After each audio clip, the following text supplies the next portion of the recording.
You are watching Platinum Northwest TV News. Good evening and thank you so much for joining us. I'm Philadelphia Mangoeng. Let's take a look now at the leading top stories.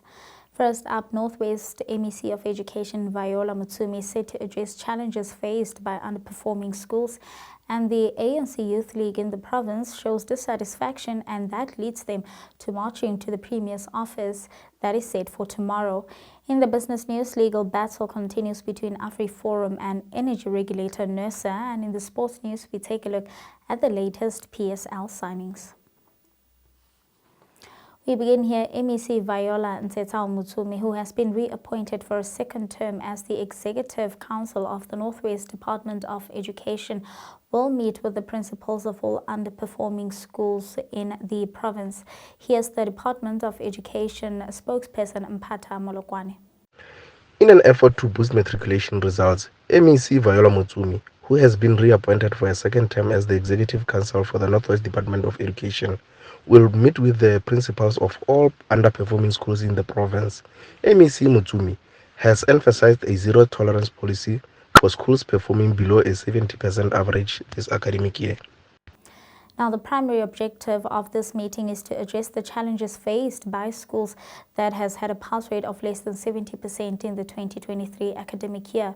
Mutsumi will engage with school principals and the senior management team of the department to discuss and resolve any concerns. Mutsumi calls on all educational stakeholders to uphold the top 3 visions set for the previous matric performance. Now, the province has 74 schools that underperformed in the 2023 academic year. In other news, the African National Congress Youth League in the Northwest Province will tomorrow be marching to the Premier's office, where they will be handing over their memorandum of demand. The ANC Youth League Northwest spokesperson Motebang Tsepo Mohlomi gives more details. Greetings, comrades. My name is Motebang Tsepo Mohlomi, the provincial spokesperson of the ANC Youth League in the Northwest Province. Comrades, we are calling upon all young people in the province to kindly join us on a march that will be held on the following conditions. On Friday, the 5th of July, 2024. We kindly request that, comrades, we go to present a memorandum of demands, of youth demands, to the Honorable Premier Lazimo Khosi. We have seen that the Northwest Province has been ranked the #1 province in terms of unemployment by the quarterly labor force survey that was released in the last quarter.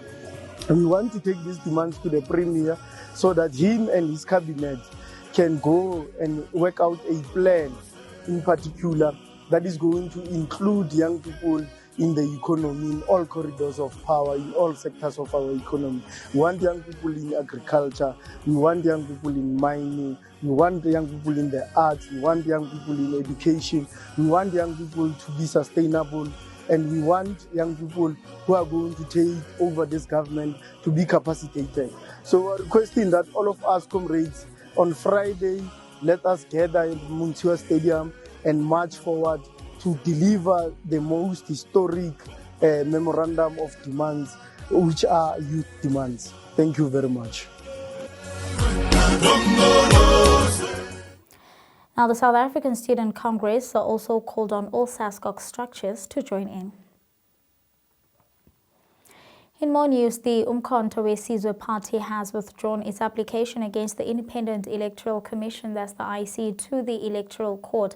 The party asked the court to declare the 2024 election results invalid because there was alleged vote fraud. The party's decision to withdraw the case comes just a week after the IEC requested the court to dismiss the party's application.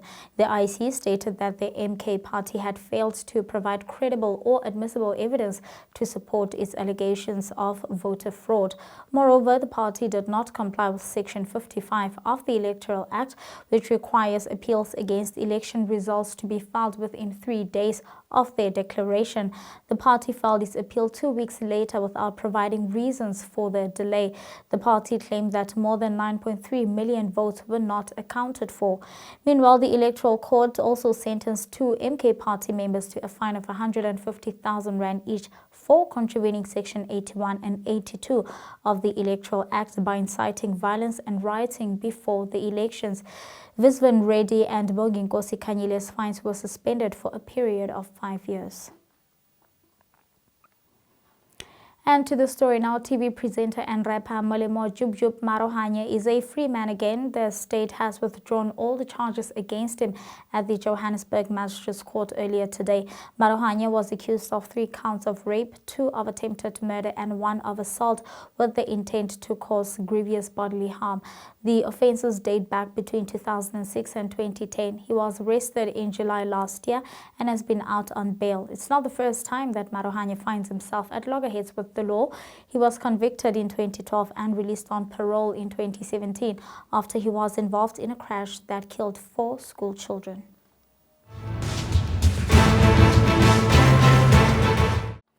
Moving on to international news now, Sahid Jalili and Masoud Pezeshkian will compete in tomorrow's run of the presidential election in Iran after no candidate won more than 50% of the vote in the first round held on June 28th. The winner will become Iranian's president following the death of the late President Ebrahim Raisi in a helicopter crash on May 19th. Jalili is mostly known internationally for his role in handling the Iranian nuclear file between 2007 and 2012. When the country's uncompromising chief nuclear negotiator.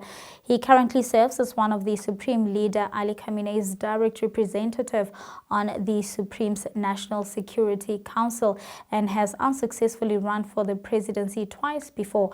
Now, Pezeshkian is a heart surgeon and has been a member of Parliament since 2008 and was the Deputy Parliament Speaker from 2016 to 2020. Apart from that, most of his government positions have been related to the health sector. He was the health minister in the early 2000s and has been a long-time member of the Iranian Parliament's Health Commission. The election saw a record low turnout with only 40% of more than 61 million eligible Iranians voting. And with that said, let's now take a look at the business news.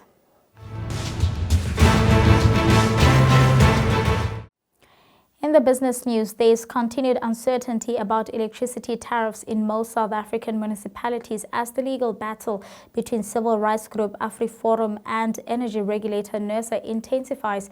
This comes after AfriForum on an urgent basis obtained a High Court order on Friday the 28th of June that precluded NERSA from considering any municipal tariff application for 2024-2025 unless they were based on a cost of supply studies. By then, NERSA had already considered the application from 178 municipalities and granted most an increase of around 12%. The increased tariffs had already been incorporated into the municipal budgets and were supposed to be implemented on the 1st of July. According to a list attached to the order, only 66 municipalities did indeed base the application on the COS studies, which means that more than 100 would not be allowed to implement the higher tariffs that NERSA approved and be left with a huge gap in their income. On Sunday, with only hours to go before the implementation, NERSA indicated that it would apply for leave to appeal, which suspended the order, allowing all municipalities that did get approval from NERSA to implement the increased tariffs on July 1st as planned. Now, AfriForum on Wednesday shot back with a lawyer's letter asking NERSA for an undertaking in the interest of electricity consumers that it will comply with the recent court order on municipal electricity tariff increases until the appeal against the order is concluded. It has given NERSA until Friday, the 5th of July, to respond to AfriForum's request. And that's all from the business news. Up next, we get the very latest in the sports.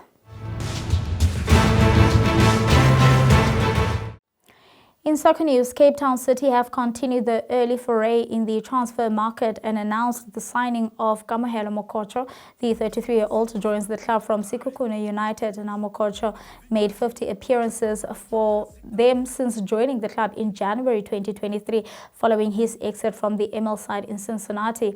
However, on Friday, the Citizens confirmed his arrival. Midfielder Keegan Dolly is believed to have agreed terms with SuperSport United after his exit from Kaizer Chiefs. Now, Dolly officially became a free agent last week when his stint at Amakosi was brought to an abrupt end after he had joined the Soweto Giants under similar circumstances, having left French club Montpellier in July 2021. Meanwhile, Chiefs are looking to sign a left back, and Orlando Pirates' Bongani Sam seems to be the player that Chiefs want. This comes after the departure of Sfiso Hlanti from Kaizer Chiefs. And finally, Orlando Pirates have confirmed the departure of Vincent Pule. Pule joined the Buccaneers from Bidvest Wits in 2018 and quickly established himself as a fan favorite.